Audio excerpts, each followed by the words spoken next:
Ndabasuhuje mwese, nitwa yisi. Uramutse utekereje ibiri kuba uyu munsi ntiwakwibaza nimba byarigize bibaho. Ntabwo twibaza nimba igihugu cy'igihanganye nk'Uburusiya gifite kuba cyatera igihugu cyoroheje nka Ukraine kugeza ubwo cyinjiramo imbere mu gihugu mo hagati kigasenya ibintu byose. Nitwa yisi, uri kuri UMUTAKA-TV, ndimo ndakwereka ibintu kugenda bitungurana. Ni intambara ishobora kwitwa iya gatatu bitewe nuko ari intambara itunguranye kandi imaze kwangiza byinshi mu gihe gitoya.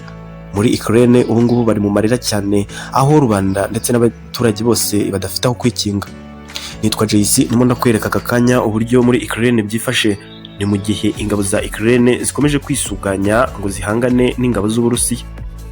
Ingabo z'Uburusiya ziri gusenya ibirindiro byose by'igisirikare cya Ukraine hirya no hino.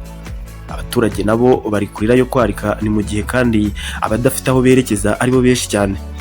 Impfu z'abantu ziri kugenda ziyongera umunsi ku munsi, abakomerekera muri iyi mirwano nabo bariyongera.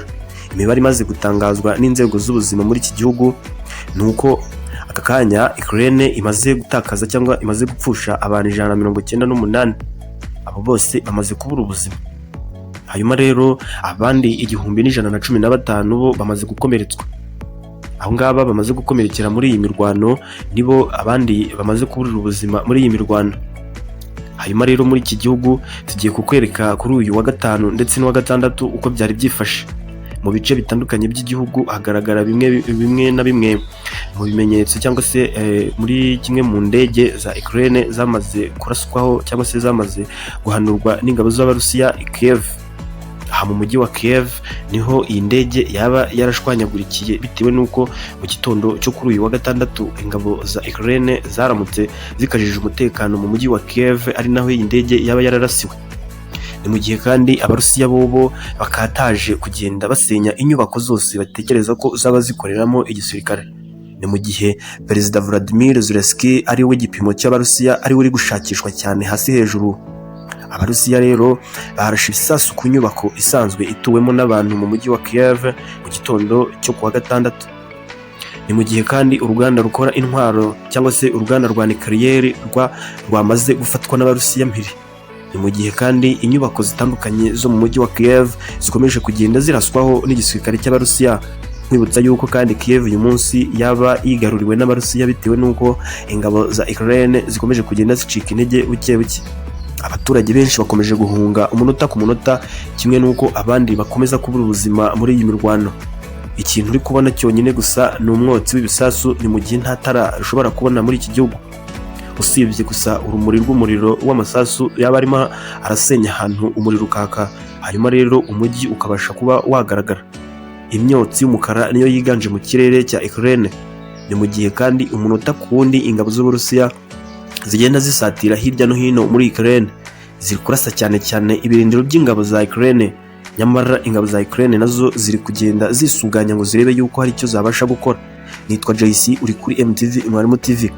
Amasengesho nakomeza abe menshi, naho ubundi intambara ya gatatu y'isi yose twamaze kuyinjiramo.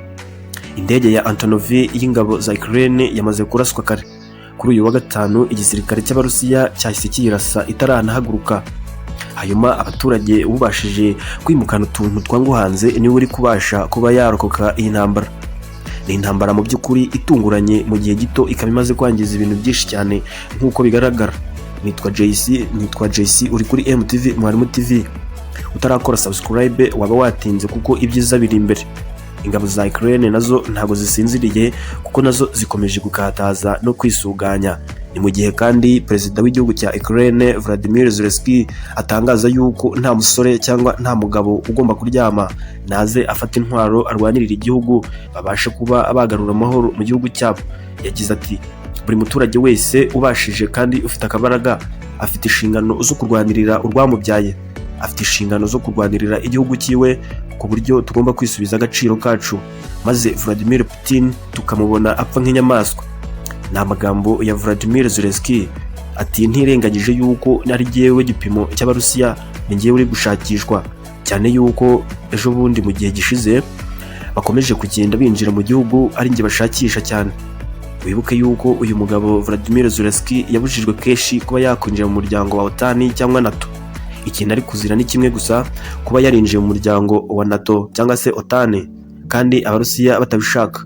mu gihe Abarusiya batangaje yuko bazamufasha buri kimwe cyose ariko akabasha kuba atajya muri uyu muryango wa OTAN cyangwa NATO.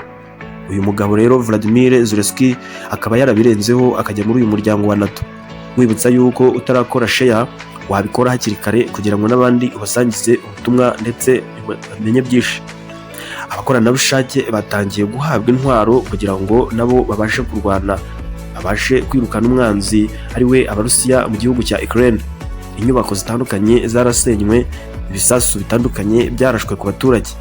Izi ngizi ni intwaro ziri kugenda zihabwa abaturage mu rwego rwo kugira ngo babashe kuba bakwirindira umutekano ndetse banagarura amahoro mu gihugu cyabo. Vladimir Putin nawe ntatuje kandi ntaryamye ntanasinziriye, ni mu gihe akomeza kugenda yotsa igitutu ingabo za Ukraine. Abagabo basabwe kudahunga ahubwo bagategwa cyangwa se bagafata intwaro bakajya ku rugamba, nibagende kurwanirira igihugu cyabo bagarura amahoro. Usibye abadamu ndetse n'abana bato nibo bemerewe gusa kuba bahunga igihugu. Ni mu gihe Prezida Vladimir Zelensky yakomeje guhatwa cyangwa se yakomeje gusabwa kuba yahunga igihugu cye ariko yabihakanye. Yagize ati ntirengagije yuko ari njyewe gipimo cya Russia cyangwa se ari njyewe Uburusiya buri gushakisha, ntabwo nasohoka igihugu ahubwo ndarwana. Umuturage wese, umusore, umugabo ugifite akabaraga naza afata intwaro ajye ku rugamba. Abahoze mu gisirikare n'abakivuyemo bose basubijwe ku rugamba. Inyubako zo mu mujyi wa Kyiv zikomeje kuraswa cyane. Ni mu gihe kandi imodoka n'ibindi bikorwa remezo byose bikomeje kwangizwa ku buryo bugaragara. Abasirikare b'igihugu cya Ukraine ntabwo baryamiye amajanja nabo bakomeje kuba bagenda bisuganya kugira ngo babashe kuba bahasha umwanzi wabo Russia cyangwa Abarusiya. Nitwa yisi, ibiganiro nakagaruka, komeza ukande subscribe ndetse ukande share, uduhe igitekerezo, uduhe comment y'icyo ubona twakora. Naho ubundi ni ugupfukama tugasenga, ubundi ibintu birakomeye mu gihugu cya Ukraine.